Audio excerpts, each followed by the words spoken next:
You will not be disappointed. Mokokpo amanyi jojuro. Christ's name Christo benkoa. will come in your life Adidi de wa and gbeme. great Nou gan o. tonight. We na khocho ma ubo le fiensia le Yesu pen come. Father, Fofo. thank you. Ye dakpe na o. We believe you. Mie khoji o No se. word of yours. Ela be nya o gbogbo de kento me And do ago for jojuro. everyone here, Na me sia me. everyone there, Nya dometo de sia de ame de kpekpe yike le toji la fisia fila. Nukunu adeli yike eja cho na me sia me deka deka. Ye fiensia anye fiensia de yike na dezo. Adenu se ofian le Yesu pen comme.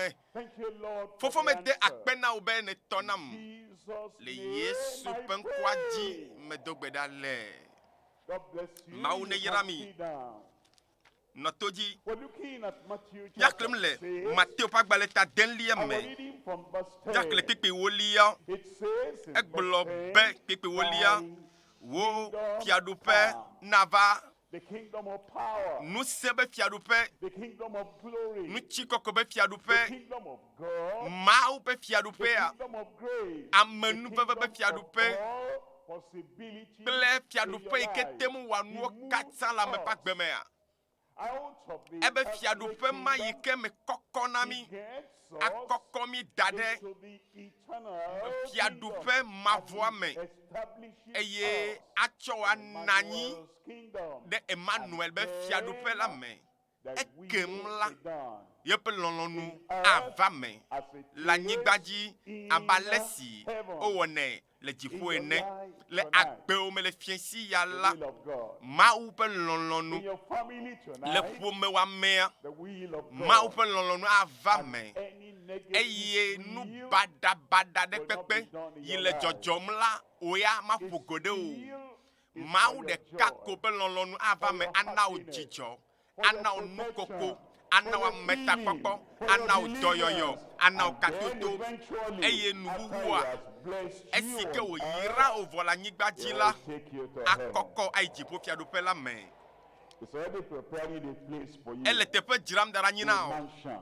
exɔ nyui aɖe Your name eyi ke ŋtsi woŋlɔ ŋkɔwo ŋkɔwo da ɖe asama dzi le dziƒo ɖaa yi Mawu ƒe lɔlɔnue nye be esime ke na ase vivi le amenuveve me le anyigba dzi la nenema kɔa wònɔ le dziƒofiaɖuƒe hã mee ma o nyia ma nɔ afi ma la mele dziƒo dzɔa me yi ge mia katã miayi dziƒo dzu la me eye makpɔ o miado go le afi ma fiesi ya miaƒo nu na mi tsɔ ku ɖe nukunuwo yiwo do agotso Mawu ƒe dɔmenyo kple eƒe lɔlɔnu me nu nyui yiwo miaxɔ tso Mawu ƒe lɔlɔnu kple eƒe dɔmenyo me Salmo 145 kpekpe asiekelia Salmo 145 kpekpe ame asiekelia gblɔ be Yehowa enye nu ka dɔmenyɔtɔ na ame neni hã na ame neni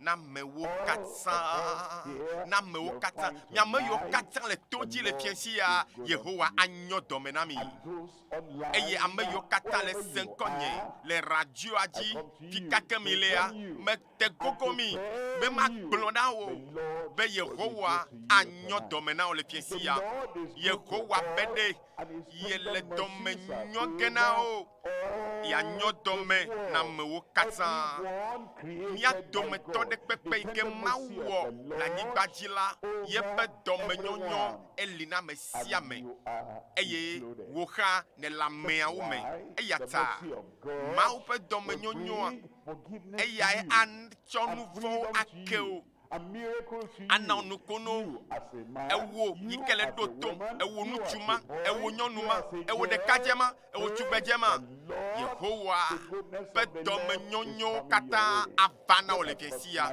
kpikpi 90 kpikpi 90 ebe eyae wɔa ame siwo vɔnɛ la ƒe dzidzi di na wo, eya esia woƒe ɣli eye wòxɔna na wo. Kpɔ kpikpi blavelia, egblɔ be Yehowa kpɔ ame siwo katã lɔ̃nɛ la ta, ke eya ta ne le teƒe ya ɖo, Mawu elɔ̃e tae ne le toa dzi le radioa gbɔ, eye elɔ̃ yeƒe ŋkɔ, eye ta ne le ebe ŋkume ɖo, ele gbɔgblɔm be Yehowa ekpɔ ame siwo katã lɔ̃nɛ la ta, ekpɔ na wo ta, ke etsroawo ame vɔ̃ɖiwo, etsrɔ̃na ame vɔ̃ɖiwo katã, wò ya ma na ame vɔ̃ɖiawo dome o. Mebe nye ya nye ma na ame vɔ̃ɖiawo dome o.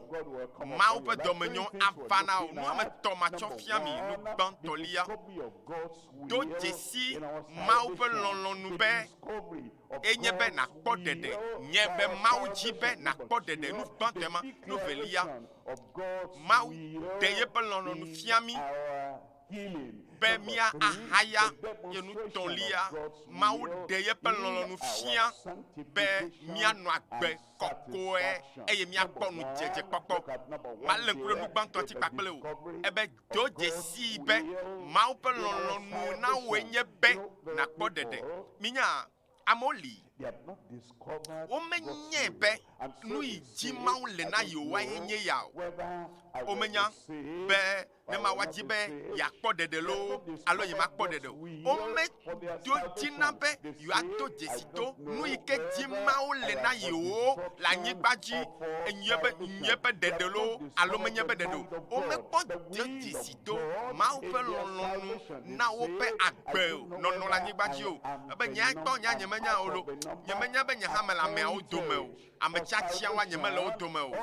Nye menya be ame yiwo Mawu dza ɖea nye ame le wo dome o. Nɔvinye, magblɔ na o le fiesi ya, magblɔ na o nyateƒetɔe, magblɔ na o kple dzideƒotɔ, makɔ atɔ ɖe tome na o be ɖe wò hã nèle xɔxɔlawo dome, ele xɔxɔlawo dome.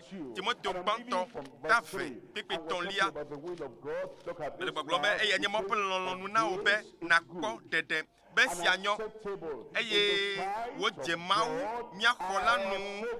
Ame si le dzidzim kpikpi nelia be ele dzidzim be woaxɔ amewo katã ɖe agbe. Ekpe woaxɔ amewo katã ɖe agbe bena emenye Mawu be ɖe yeƒe dzidzie nye be amewo katã woaxɔ wo ɖe agbe, yeƒe nuwɔwɔwo katã. Yesu Kristo eva menye ne xexea be akpa ɖewo tɔwo koe o. Yesua meva hena ame tsatsa ɖewo le xexea me ko o. Yesu meva ɖe xexea me be ekɔƒe ɖe me tɔwo ko o. Yesu va na amewo katã elabena Mawu lɔ amewo katã eye wòtsɔ yeƒe tenuvi hena be ame sia ame wòhã ne le ameawo me, wòhã ne le ameawo dome. Ame sia ame si axɔ yamadza se la matsrɔ̃ o. Nɔvinye me be matsrɔ̃ o la. O fika wo ɖe hã me be matsrɔ̃ wo lo. Oh, vinye ɖekadzevi, vinye tugbedzevi, mebe matsrɔ̃ o. Nɔvinye ŋutsu, nɔvinye nyɔnu le afi ma, mebe matsrɔ̃ o. Eye adzrom be mava gbɔwo le afi ma, aƒo abɔta na wo be ewo nya wo gblɔm mele, enya wo gblɔm mele, be wo ame ma le ɖo tom le fiesi ya. Wo ya, Mawu medzi be matsrɔ̃ o. Be ame sia ame si xɔ yamadzi se la matsrɔ̃ o. Nakpɔ nu ka o, agbe mavɔ. Mawu le dzidzim be amewo katã woakpɔ ɖeɖe. Ta nenye be susu natsam be wokpɔ nya nyemele wo me o, nyemele wo dome o, nyemele ame tsatsia ma dome o. Susua ne trɔna o, xɔxɔa tɔwoe lo. Eye le zã ɖe ko, ele kɔ abe etsɔ ɖokuiwo na aƒetɔa, etsɔ agbewo de asi me nea. Be aƒetɔ nye ya lo, aƒetɔ loko mele sesem fifia be ne ku ɖe tanye eye si ke ne ku ɖe tanye ta aƒetɔ nye ama nɔ agbe nye mamlɛa na o elabe le dzidzim amewo katã woakpɔ ɖeɖe eye wava nyateƒe la ƒe sidzedze la gbɔ ebe wo katã wava nyateƒe la ƒe sidzedze la gbɔ. Petro velia tatɔn kpikpi asiekelia Petro ƒe agbalẽ velia tatɔn egblɔ be menye ɖe aƒetɔ la le wɔwɔm blewu le eƒe ŋugbedodo dzi wɔwɔ me o abe ale si ke ame aɖewo ƒune blewu wɔwɔ la ene o. Ame yiwo medze si Mawu oa, wotsɔna Mawu sɔna kpakple wa amegbetɔ ale ke wowɔna blewu ne woawɔ woaƒe asinudɔwɔwɔwoa, woxɔne se be nenema ke Mawu hã le no wɔwɔm blewu. Amegbetɔ tsɔna Mawu tsɔ sɔna kpakple wo xɔlɔwo, wo nɔviwo, wo hatsiwo, ale yi wowɔna wobe nuwo ɖɔɖɔɖɔɖɔa, wobui be nenema Mawu hã lee ma. Nɔvi ɖe, Mawu lolo amegbetɔ, Mawu ɖe amegbetɔ mate ma sɔ kpakple o. Ebe ɖe mele wɔm blewu le eƒe ŋugbedodo ŋuti abe aleke ame aɖewo bune blewu wɔwɔ la ene o hafi egbɔ dzi ɖe blewu na mi. Egbɔ dzi ɖe blewu na mi. Nu kata Mawu le wo esime ke edalakpa nu kata mewu zi ɖeka o. Ame yiwo kava tso dalakpa nu kata Mawu mewu wo zi ɖeka o kpam. Nkata ye Mawu meɖe mɔ be nugbegblẽ ɖe dzɔ ɖe dzi kpata o. Ebe ɖe nenye be Mawu wɔe nenema ɖe Mawu mele abe amegbetɔ ene o. Nye nenema be ɖe Mawu mele abe amegbetɔ o be gbɔ adzi ɖi blewu. Mawu edo adzi. Mawu le lɔlɔm be nu yiwo katã ne wɔ la yeatsɔe ake o. Ebe nye Mawu wo hafi ye. Mate ma le wo ko afo na ku zi ɖeka ye eme ke ne wɔ ya kple keme gake be ao. Nye mewɔe nenema o. Nye medzi be natsrɔ̃ o. Vɔ medzi be ɖe nakpɔ agbe ye. Hallelujah. Mebe hallelujah. Be ɖe meka nu kake ne wɔ o. Mawu medzi be yatsrɔ̃ o. Ne me nenema o la, eɖa ke tsrɔ̃ o xoxoxoxoxoxo. Vɔke Mawu be ɖe nutsu ya nye Mawu yo la, ye be nutsua dzi nam, nyɔnu ya nye Mawu yo la, teƒe li medzra da ɖe anyi nɛ, metso asam da ɖe ni le dziƒo dua me be wòava yi ɖe me, medzra nɔƒe da ɖe anyi nɛ le, medo gbe ɖa be nɔƒewo le dziƒoa matsi gbɔ loo, elabe Mawu gbɔ adzi ɖi blewu na mi, esi ke mele dzidzim ame aɖeke natsrɔ̃ o, ke boŋ bena amewo katã woava dzimetɔtrɔ gbɔ. Be amewo katã nava dzimetɔtrɔ gbɔ. Mawu ya be susu me ɖe, Mawu be ɖoɖo me ɖe, se gɔme be ɖe, edzi be ame sia ame ɖe kpekpe na trɔ dzi me. Eya ta ne le se nye afiesi ya ɖo. O eva gbɔ vɔ. Menye be le mɔdzi gbɔna vɔ. Eye dzimetɔtrɔ wɔa, awɔ ɖeka kpakple Mawua. Mawu na aɖe wɔa. Mawu ana wɔ agbexɔxɔa. Na woa fiensia ye do dzesi be eye nye Mawu ƒe lɔlɔ̃nu na wo be na trɔ dzi me. Ɖɔna be amen. Romatɔwo ƒe agbalẽ ta wolia kpekpe asieke ale ke wole dzaa ɖe ko le wowɔna eye wokpɔna ɖeɖe. Egblɔ be ebe elabena enya le va na woe le ɖo tom be ne eʋua me kple wo nu bena Yesue nye aƒetɔ la, ne xɔ ne sena le wo dzime bena Mawu fɔ ya ma ɖe tsitre tso ame kukuwo dome la, akpɔ nu ka xɔxɔ meka nya me ma hã meka ye woe le ɖo tome la woe la kpɔ ɖeɖe. Amen. Kpikpi wolia elabena wotsɔa dzi xɔna sena hena dzɔdzɔenyenye eye wotsɔa nu ʋua eme hena agbe xɔxɔ la. Ekpɔ nu yi ke gblɔm Biblia lea be ɖe enuwoe natsɔ ʋue me. Aʋue me be Yesu enye aƒetɔ nam azɔ. Wo ŋutɔ ake nu agblɔ be Yesu enye ɖela nam. Yesu enye xɔnametɔ nam. Yesu eku ɖe tanye melɔ̃ be tanye ne wɔ vɔsa ɖo. Yesu melɔ̃ be tanye ne tsɔ agbewo na ɖo. Eye Yesu meva be egbea metsɔ ɖokuinye na be aɖem Nɔvi nu si ke ne tsɔ nu ovue me la, mawudɔla ɖeke, gbɔgbɔvu aɖeke, satana ɖeke magate ma trɔe o. Ne gblẽ ko la, ne gblɔ be mexɔe se, ne gblɔ be metrɔ dzi me, meɖe asi le wo ŋuti, meyɔ Yesu be nànye ɖela nam la, dziƒo la ŋlɔ ŋkɔwo ɖe ɖeɖe ame yiwo kpɔ ɖeɖea dome ewo ɖe fiasi ya ye. Dziƒo la ŋlɔ ŋkɔwo be ame sia ame. Mesiame kpikpi 8 agblɔ be elabena ame sia ame si ekpea ame tsa ma ɖeke meɖa ma ɖeke dogo le me o. Mawu metsana me o. Ekpea Mawu meɖo gli ɖekpe da ɖi be yeatsɔ ma amewo dome o la. Ekpea mama be gli aɖeke mele o. Ebe ɖe ame sia ame si ke ayɔ aƒetɔ la, asi ayɔ aƒetɔ la be ŋkɔ la, ebe woaxɔe ɖe agbe. Hallelujah. Evɔ xɔe se ko. Mebe fiesi ya ne xɔe sia woaxɔ ɖe agbe. Ɖohi keto na sem. Ɖo nye yina gbedoɖaƒewo, yina mawunyaseƒe ɖo, sena mawunyawo, ne ɖokui bia se be o nyawo nye hã metrɔ dzime fifia. Nyawo nye kpakple mawu mi wɔ ɖeka fifia. Fiesi ya kaka ɖe dzi le va na o. Ebe ɖe ame sia ame si ayɔ aƒetɔ la be ŋkɔa be akpɔ ɖeɖe. Eye fiesi ya nyakple mawu dome be nyama nyaɖɔe ɖo.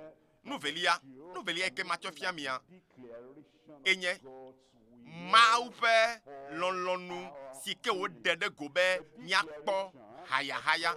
Mawu ɖe nya ɖe go be ɖe nɔvinye haya maɖo ŋku edzi na o be gbedodoɖa yi ke Yesu fia mi be miado ɖa. Egblɔ be wo fiaɖuƒe na va eye woawɔ wo lɔlɔnu le anyigba dzi abe ale si wowɔnɛ le dziƒo ene gɔme ɖe. Anyigba dzia, dziƒo. Ame yiwo va fiaɖuƒe mavɔa mea, ame yiwo ge ɖe Emmanuel be fiaɖuƒea mea, Mawu ƒe lɔlɔnu, Mawu ƒe dzidzia, ela va me le woƒe agbeme godo. O mele kpɔmɔ na be nagblɔ amen sesĩa ɖe ma se. Ne gbe va Mawu be fiaɖuƒea me ko ɖe, enu yi le eƒe lɔlɔnua, eva na me le eƒe amewo ƒe agbeme. Le dziƒo, le anyigba. Nɔvinye se gɔme be le dziƒoa, kanse ɖeke mele afi ma o. Ta agbewo me wotrɔ ya, kanse ma le dzo. Ŋkugbagba mele dziƒo. Ta agbewo mea, ŋkugbagba ma maganɔ agbeme na o. Lãmegbegblẽ, gbɔdzɔgbɔdzɔ ɖeke mele dziƒo. Agblɔ be metsi teƒe ɖeka, nye mate ma tsitre, nyama mele dziƒo. Wokpɔ ne mezɔ vi ɖe ko nutsina kɔ nam la, enyama ɖeke ŋutɔ mele dziƒo. Ele se nya gɔmea? Ŋɖe ne meli kɔ ŋɖe ɖu nam la, ŋɖe ɖuna le meme la, nɔvi nye nyama ɖeke mele dziƒo. Ebe nane le ƒona ʋu ɖome nam la, nane tɔna kɔta nam la, nɔvi nye nu mawo dometɔ ɖeke mele dziƒo. Woawɔ lɔlɔ le anyigba dzi abe ale si wowɔnɛ le dziƒo ene. Mawu ƒe lɔlɔnu na wo le anyigba ya dzia, enye be na akpɔ hayahaya. Nɔvi nye Mawu dzi be na haya le fiesi ya, ye lãme gbegblẽ ɖe kpekpe, lãme gbɔdzɔgbɔdzɔ ɖe kpekpe, dɔ sia dɔ yi ke lé wo da ɖi, ye mele dziƒo koa, maganɔ agbewo me o loo. Woawɔ wo lɔlɔnu le anyigba dzi abe ale si ke wowɔnɛ le dziƒo ene. Mawu dɔlawo eva eye Mawu dɔla va wokpɔ Maria alo wokpɔ Zacharia. Gblɔ nam nu ke dzɔna le dziƒo hã. Ɖe ekpɔ Mawu dɔla ɖe lé dɔ kpɔa alo lãmegblẽ kpɔa ao. Mebe ɖe kpɔ Mawu dɔla ɖe yi ke lãmegblẽ kaka wòtsi aba dzi, etsi teƒe ɖeka, lãmegblẽ ale gbegbe be magate wɔ naneke o, abe le lé dɔ kakakakakaka. Oh, nous qu'est dans la fima ha, ma dola gblena ma se. Ah, ma dola yo kata le jifoa, do lele de canton me la fima lena o. Esia ya la me se me konona. Yesu le glombede. Wa o lon la nyigbaji. Abale si o wona le jifo ene. E yata. Ma degbe fanao le fiensia be dolele ma ikele lamena wa esi meke ne wo de kakpa Yesu fiensia dolele ma to le potagba lejo nu sia nu ikabo sam zana ato no fotana o ato no fosusuna wa o troya ele vo kweda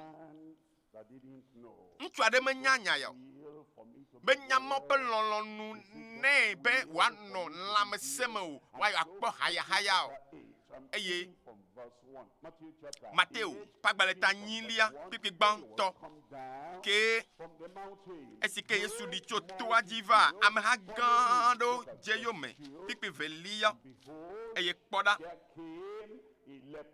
anyi jelade maglona obe anyi jelawa le Israel yigbadia keto na senue wa onya meyo o me denamo be wa va gbedo khome o me denamo na anyi jelao alo yomi na be ekpono wa be wa abado gbeda papla me bubu o me denamo wa geda medome ekpe ya eye nutu ya o me demo ne be wa gede gbedo khame wa va ma wa fe ame wa wona ne ke papla me bubu eye menyana ne ke kure mo pelolo no nchio ke ameya ele manya me ele gbaglombe Yesu ne lo abe me kaneji o menyao me ele be kpodo ko benya nyi jela yiko me demo na ekpo be ya ava medome o eya tale gbaglombe apeto ne elon la atema nanu tinya nako ne jibe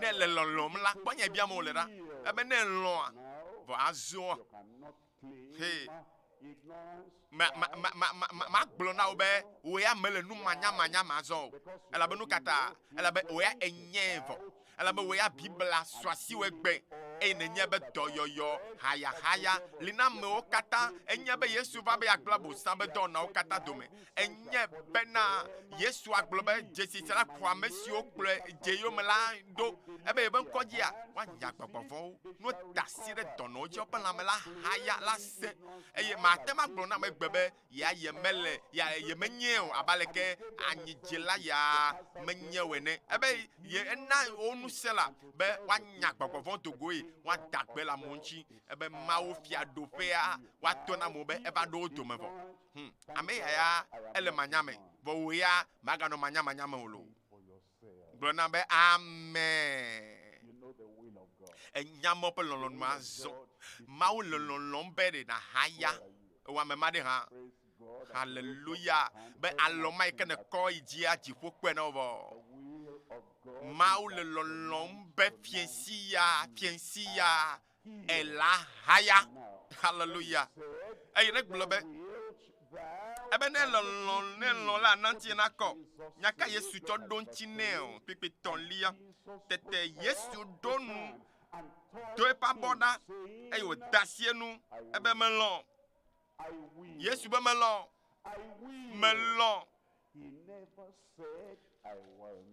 me globe nyeme lon nko agbato avegbo ebe melon la no ko ba fo gbegbo be to melon be mi haya no cho ade tututo vegbo ebe melon ne gbogbo vole do funa mado ko vegbo Yesu be to melon ne cancer ya ebe melon don tia no na de kano kata Yesu be lon la lon yelon e matreo ebe yepe dipokle anyigba nu lava yiga ke pe nya ola do meto de kento nu mava yi akpo o eye bi la be enu makela efe anyila ko mawo le lon bere Yesu me gbogbe veji gasugbo na trova ela be gasugbo me la si o Yesu ma tono bere makpo homa me pobere onwolo nko da me odome ha okay ne nko me la me odome kwa ke we anye matema ayodo yinava Yesu be gblɔ be ɖe yina va o la. Yesu ya nukunu li na o ne gbe ve gbɔ ko. Ne gbe ve gbɔ ko. My miracle. Ne gbe ve gbɔ ko la awɔ nukunu na o. Nukunu na o. Nukunua enumake na xɔe. He will do it for you. Ele wɔ ge na o fiesi ya. Enumake. Bibla bena eƒe anyila kɔ ɖa. That is the will Eya of God. yenye Mawu ƒe lɔlɔ̃nu na amewo katã. Kpekpe 10. Kpekpe 10lia. Kpekpe ame 10lia. Bibla bena esi ke fiesi ɖo la. Now, it's where we are now. It's Ye ka yi mi le fifia, ndi mi le a, alo gawe ve me le alo fiensi mi le. tell me, Glema sera la. is the evening of the will of God. Fiensi ami do, ela be mo pe lɔlɔ̃nu ye. Time for your Eye ma gblɔ no be fiensi ya. O e me fa mio. cool virtue. Ma gblɔ be Mawu ƒe amenu veve yi ke nana me be lãme fana mio la, nena be lãme ne fa mio fifla. That were possessed Elabena devils. nu yiwo katã Bibla gblɔ bena eye wotsɔ lãmegbegblẽtɔ katã vɛ gbɔ eye wotsɔ eƒe nya la eye wogblɔ nya tsɔ nyagbɔgbɔ vɔwo do goe woda gbe le ame siwo katã ƒe lãmegblẽ la no tsi. How many healed? Ame ne ni Yesu ahaya o. Tell me out aloud. Beba ame ne ni Yesu ahaya hã amewo katã ele kɔ abe At the line up, ame aɖe le amewo dome ame gbãtɔ la va abe ok Yesu be lãmesẽ dzo ame velia one tried to ame velia ɖo hi see him and mention ela dzi be yava gblɔ nya ɖe agblɔ ke me Yesu be ok wohaya o ame bubu hã gava he wasn't dressing like ɖo hi eya medzra ɖo alo medo awu abe ame kpɔtsia ke ne o coming from eye tso afi ɖe teƒe ɖe ko va ye Yesu la kpɔe ame wa nu katã le ɖeke o tso woya me da awu nyuie ɖe o Yesu mewɔna nenema nuawo o lo Yesu metsana meme o ao healed Bibla be eda gbe le ame siwo katã ƒe lãme gblẽ la ŋuti gamea su na wo hã mebe gamea su na wo azɔ So these crusades were being nɔvi nyewoe takpekpe yi wɔm mi le fifia the crusade just some time ago. miewɔ ɖe va yi I'll tell you himself. eye makase wɔn na mi Sir, eye amea kansɛ le lãme nɛ as he came, esi ke wòva streamed the GCK online, and after the prayer, enɔ was ɖeka me kpakple amewo le yavalawo dzi le kame perfectly yiwo do gbe ɖa vɔa nɔvi ya ƒe lãme haya enumake eye ele dzidzɔ kpɔm be Mawu haya ye elabe vevesesiawo tso cancer ma yi ke le ƒodom nea edzo abe aleke Mawu dza wɔe na hã fiesia bebe fiesia Mawu le wɔ ge na hã nenema pɛpɛpɛ mina nutsua ŋutɔ na ɖe ɖasia ne wo ŋutɔ natsɔ eto vewoa ase akpɔ nu si ke míaƒe Mawua ewɔna na amewo eye fiesia ele wɔ ge na wo hã online friend. ta nɔvinye yi ke le ɖo tom ɖa wo hã Mawu le wɔ ge na o Let him talk to mina ŋutsu ya ne ƒo nu ne mía katã míasẽ.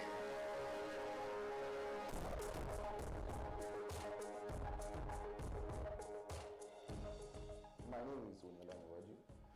Ŋkɔnye nye Oni eva va me be meva ɖo kuxi aɖe eye dzinye menɔ dɔ wɔm nyui ɖe o eyi ke mewɔ nuwo katã vɔa meva kpɔ ɖokuinye le kɔŋdzi metsi aba dzi eye akɔta nye katã ve nam eye esi ke wove wɔ radio kple tɔvɔ kpɔ be cancer ƒe tɔ ye le ŋutinye le dzi le akɔta meyi kɔŋdzi eye meva ɖo to dutoƒo nyanye kaka be ɖoɖo yi ke wowɔ va yi abe aleke miɔ hã miele ɖo to kaƒoa nene fiesi ma nye hã menɔ kame eye nye kple srɔ̃nye nye nɔ salon nɔ gbe dom ɖa eye yiwo Mawu be amea gblɔ be ne se amen kpɔtsia be xɔ aƒe se nɔviwo yiwo do gbe ɖa vɔa megatrɔ gbugbɔ yi be woado kpɔ kaka ma yia wona menya be akɔta be cancera evɔ eye aƒetɔ la yɔdɔm cancer avɔ nam kekeke nukunu ya ye mawu wɔ le agbenye me ta magblɔ na me sia me be naneke meli si ke miaƒe mawua mewɔna o lo mawu aɖeke mele miaƒe mawua gbɔ ta nɔvi ye kame ko nyame nɔ abe leke wo hã ne radio gbɔ ene ye mawu kasim ye akɔta kple dzi be cancer ma yi ke dom ƒo na ma mawu yɔdɔm ema nye mawu ƒe nukunu be dɔ le agbenye me metsɔ ŋuti kɔkɔe kple bubu katã na yehowa mawu be nu si ke gama te ma wɔa mawu wɔe nam lo hallelujah ewɔ ne nutsu ma ekame ko wɔ ne le o hã ele wɔ ge na o o ya ele hadzua gbɔ hã le nya sem nukunu ale mɔdzi gbɔna na o enya esime ke mie le takpekpe ya wɔm le yiyima le dzidziƒe ʋi le kaka Canada hafi na yi Canada tso Nigeria kaka la yi Canada na ɖo yameʋu kakakakakakakaka kpetsi ekpe gbogbo hafi yi Canada anyigba dzi ŋutsu ya ŋku gba nɛ eye ewɔ ɖeka kpakple mi elabe ɖe mawu metsiana me dome o fiasi atɔwoe la nɔkpɔ dzidzɔ elabe dziƒo wɔ ɖeka kpakple o mebe dziƒo wɔ ɖeka kpakple le afi ma magu eye o mina mi aɖo to ŋutsu ya ƒe gbe le kaka Canada ƒe anyigba dzi ŋku gba nɛ mate ma kpɔ nu o vɔ dutoƒo keke ame katã ƒe nyanyue kaka ya me la mawu to edzi eye mawu haya ŋutsu ya eye ŋku agba ƒe dɔa evɔ nɛ eye ŋutsua le ɖase ɖim be ye mete kpɔna nu o ŋku gbana ye eye yewɔ ɖeka yi ke se takpekpe ya ƒe nya yewɔ ɖeka kpakple mawu ƒe amea le ekame eye ye hã nɔ mawu nya sem azɔa esi ko do gbe ɖa ɖe ta mawu kasi ŋkua ʋu nɛ eye ŋutɔ yi ke wolena lɔtsinu na zã hafi kplɔ ne ke tsɔ yina nugodo alo tsileƒea nutsua ŋutɔ ma zɔ ezɔ keɖe ekpɔ kpalɔa eʋui ekpɔ xɔa eʋui eɖo xɔ me nu sia nu yi ke wobia ele kpɔ nu sia nu kitokito haleluya Yesu la gbe wotsɔ alɔbia matɔ̃ tsɔ le fie wobe tsɔ alɔbia matɔ̃ tsɔ fie esrɔ̃ ema wotsɔ alɔbia matɔ̃ tsɔ fie ebe ame nenie ma ebe alɔbia matɔ̃ haleluya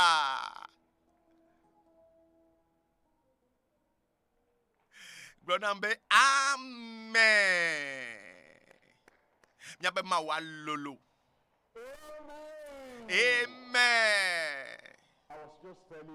menɔ gblɔm na mi la be fiesi kpadzia wokplɔ ame geɖewo va Yesu gbɔ siwo gbɔgbɔ vɔ̃ nɔ ƒo dom na Yesu nya gbɔgbɔ vɔ̃ dogoe eye woda gbe le ame neni hã ame siwo katã ƒe lãme gblẽ la no tsi kpikpi ame 19 gblɔ bena woawu nya si wogblɔ ɖi to Ezaya nyagblɔɖila dzi la nu bena eya ŋutɔ tsɔ miaƒe gbɔdzɔgbɔdzɔwo kple dɔlélewo ɖo eɖokui dzi amen nutɔlia yi ke magblɔ na mi azɔa enye mawu ƒe lɔlɔ̃nu ɖeɖe fia hena miaƒe nudzedze kpɔkpɔ kpakple miaƒe agbedzadze nɔnɔ te Selekatɔ ƒe agbalẽ gbãtɔ tame ne kpekpetɔlia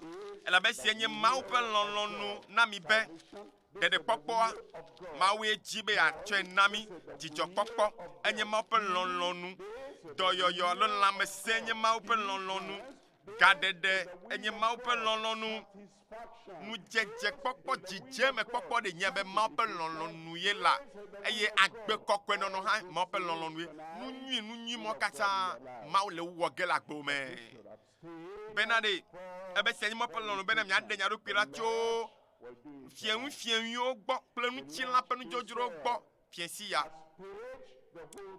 mawu ŋutɔ ɖe yeƒe lɔlɔ̃nu tsɔ fia mi ye nu sia nu ke hiã be yeawɔ na mia eɖe tsɔ fia mi vɔ be yae ye dzi be yeawɔ medo gbe ɖa be ne wɔe le agbo me fi ke wɔ ame ma ɖe fi ke wɔ ame ma yi ke le dzidzi be mawu ne wɔe na ye ɖe ele va me na wo nenema ɖeɖe anye tɔ gblɔ na be amen hayahaya anye tɔ gblɔ na be amen dzidzeme anye tɔ gblɔ na be amen eye mawu awɔ ame nuveveve dɔ ɖe le dziwo me nye kɔkɔenyenye gblɔ na be amen aƒetɔ la sɔgbe na wo azɔ gblẽ ma se be mawu sɔgbe ɖe ŋutinye azɔ gblẽ be yehowa dzra ɖo ɖe ŋutinye azɔ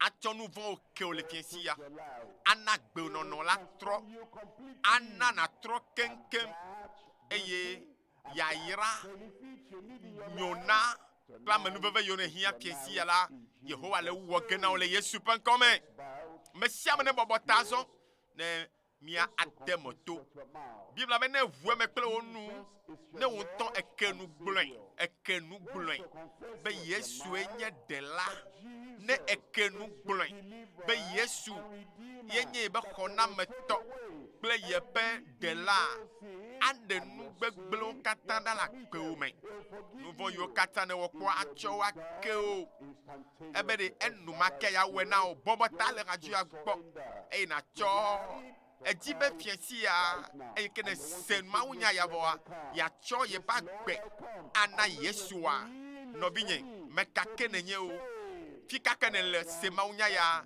nɔte bɔbɔ ta eye natɔ gbedodo ɖa kɔ asi dzi ne ma do gbe ɖa ɖe tawò kɔ asi dzi mawu ne yra o mawu ya le kpɔ o mawu ya le kpɔ o le afi ɖe kpekpe ke ne le gaƒoƒo ya mea mawu le kpɔ le afi sia afi kɔ alɔ ɖeka ɖe dzi ne mawu atsɔ xɔname ava na o mawu ne tsɔ gaɖeɖe va na o mawu ne tsɔ xɔxɔ va na o ame yiwo katã le radioa dzi ɖaa mienye azɔ be mawu dzi be yewoatrɔ dzime mawu dzi be fi sia fi ke ne natrɔ dzime kɔ asi dzi le afi sia fi ke ne lea ne elɔ̃a te tsitre faa enumakea aɖe o elabe ele lɔlɔ̃m be yaɖe o yatsɔ nu vɔ̃wo ke o yeƒe lɔlɔ̃nue la edzi be yanana vo yaŋlɔ ŋkɔ ɖe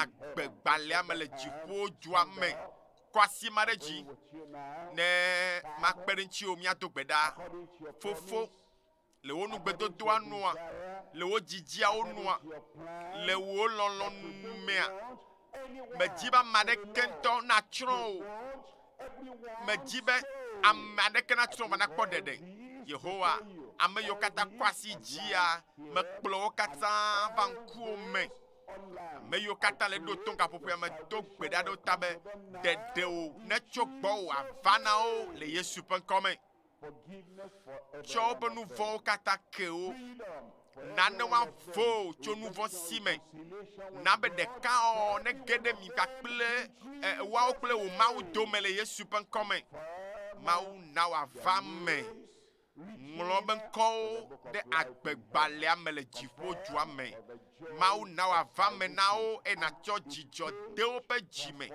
na woƒe agbe natrɔ aƒetɔ meda akpe na wo be ewɔe na wo vɔ le yesu ƒe ŋkɔa dzi medo gbe ɖa le gblɔ nam sesẽ ɖe be amen nɔvi ŋutsu kple nɔvi nyɔnuwoe megakpɔ dzo lo nɔ radioa gbɔ elabe zã ne ya mawu ƒe ame la gbatrɔ va eye agayɔ yehowa ado gbe ɖa ɖe mía ta be mawu ƒe lɔlɔ̃nu mawu ƒe dzidzi be míahaya ne va me na mi eya ta le gaƒoƒo ya me nu si ke wo ya na wo enye be atema tsɔ woalɔme kaƒomɔvia eye nomba yo mia yo fifia atema cho nko kple adresse wo ke cho do da ke be nomba dzi nomba enye blasheke voton naneke o kple amene blaton vonyi kple blaton vonyi magato gbugbo ayu eke blasheke voton naneke o kple amene blaton vonyi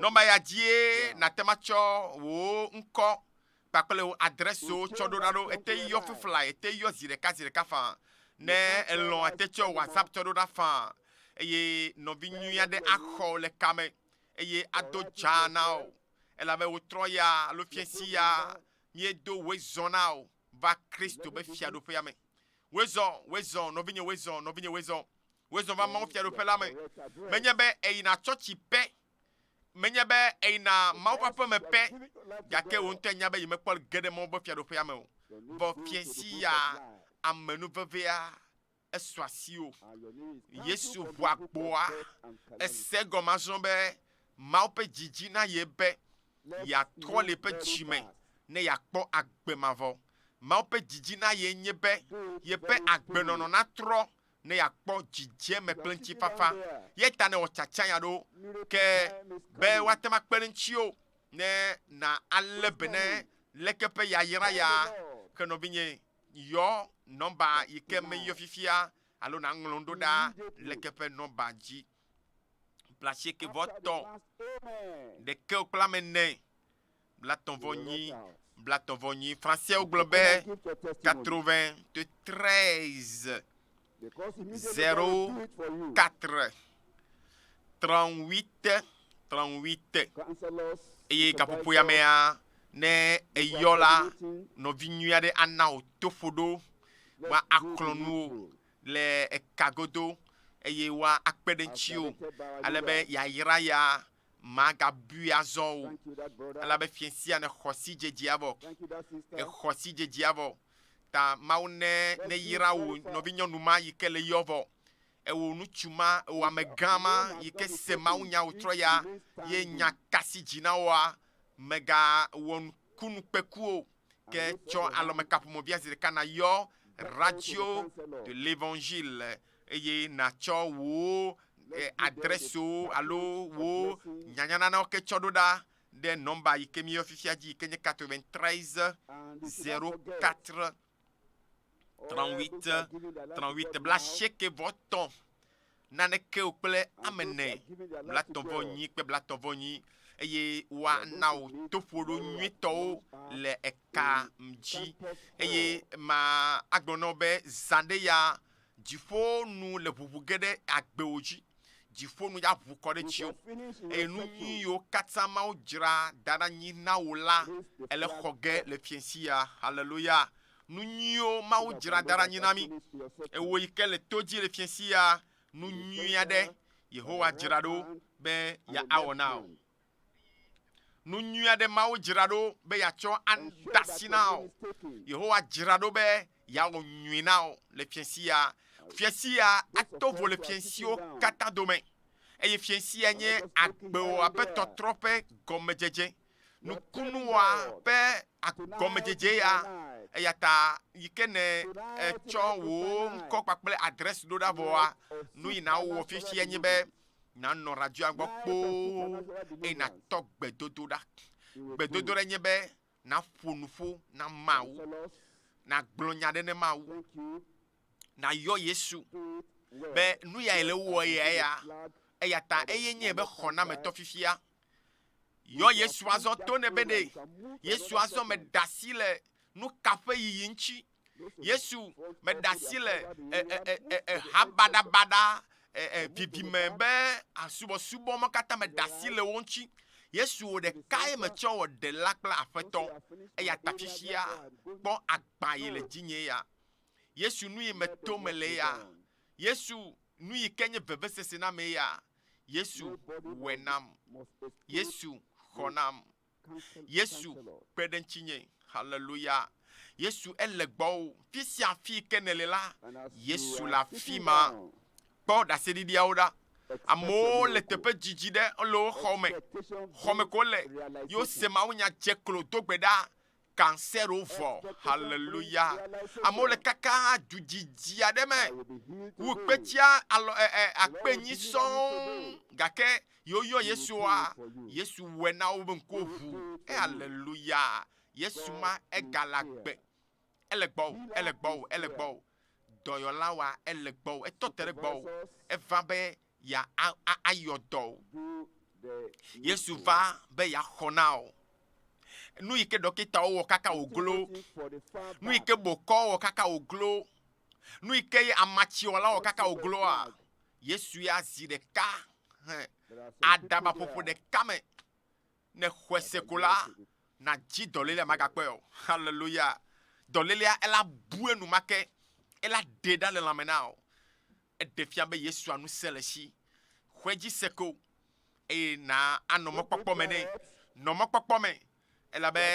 fiesia enye fiesia ɖeke maŋlɔ be kpɔ gbe ɖe o eye kaka mawo ƒe ame la trɔ va ye woado gbe ɖa ɖe tawɔa mexɔe se be gbedodrɔ ma vɔ hafi wo ŋutɔ natsɔ alɔmekaƒomɔvia alo telefoniwoa atɔ radioa yɔyɔ atɔ wlidodo atɔ abobo dzi eye aɖi ɖe asi be medogo Yesu o hallelujah elabe xɔnametɔ ye katsula ye wònye eye nana ame vuna tami kpakpɔtɔ le nɔ te kpɔ nyame yiwo katã mekpɔ yɔ me ame yiwo katã tso nyaba gbena nyame yiwo katã kɔ asi dzi ye wodo gbe ɖa ɖe mia ta le fiesia ne mekpɔ tsɔ wo ŋkɔ kpakple adresse ɖoɖoa wezi ɖeka le yina ayɔ blasekevɔtɔn ɖeke kple ame ne blatɔvɔnyi tɔ gbedodoɖa to ne mawu be egbe nye gbe Yehowa egbe nye hã maɖi na se hallelujah mo pa me va do vo fiesia zanye hallelujah wo lɔlɔnu na va wawo wo lɔlɔnu la nyigba dzi abale si wo wɔne le dziƒo ene dɔléle ɖeke mele dziƒo dzua me o dɔléle ɖeke maganɔ lãme na o hey fi kake ne le o nɔvinye ye ne le se ŋkɔnye le gaƒoƒo ya me le edutalo alo le lomedzua me le radio jive ya dzia magblɔ be hayahaya gbɔna gbɔ woya gbe kɔ asi ɖeka ɖe dzi na afia ɖe le ve wò ada asi ɖe afi ma aŋɔme yo akɔta yo ali yo tsaƒetsaƒe yo eŋku yo eta yo fi kake yo alama ɖe le gbɔ ya da asi ɖe amea dzi kɔ asi ɖeka ɖe dzi ena da ɖeka ɖe afi ke le se vevea lea fofo le Yesu ƒe ŋkɔme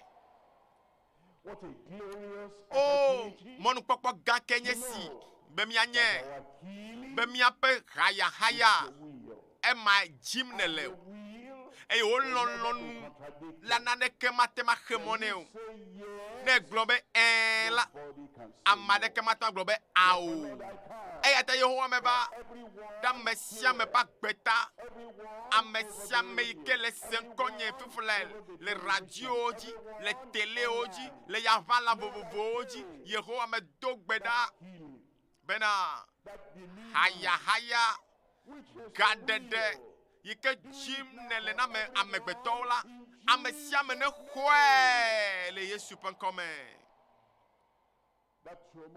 nutete ma fibro ma kpakple nutete ma me ɖe gbe ɖe dzi o togo le afi ma le Yesu ƒe ŋkɔme cancer me do gbe ɖa be na ƒu kplakplakpla le Yesu ƒe ŋkɔme abi dɔ me do gbe ɖa be abia ne ku le Yesu ƒe ŋkɔme adavadɔ tagbɔgboglo be dɔ me ɖe gbe na gbɔgbɔvɔ ma adava gbɔgbɔ ma togo la me ma me le Yesu ƒe ŋkɔme